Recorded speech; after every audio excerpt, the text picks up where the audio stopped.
How to use HSBC France review.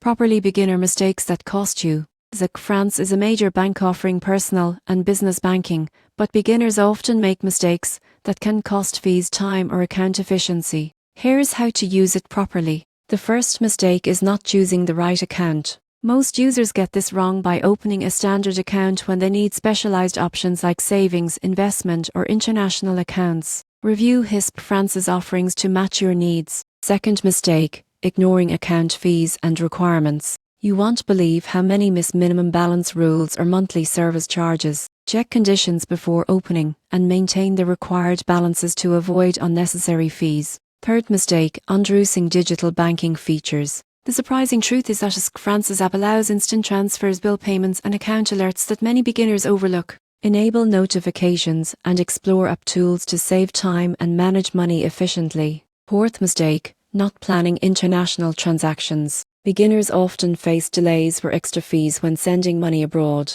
Use HSBC France's global banking tools and no foreign transfer options to minimize costs and delays. Finally, failing to secure your account is common. Use strong passwords, enable two-factor authentication and regularly monitor transactions for suspicious activity. Using HSBC France properly means selecting the right account, monitoring fees, leveraging digital tools, planning international transactions, and securing your account. Avoid these mistakes and you enjoy smoother, safer, and more efficient banking.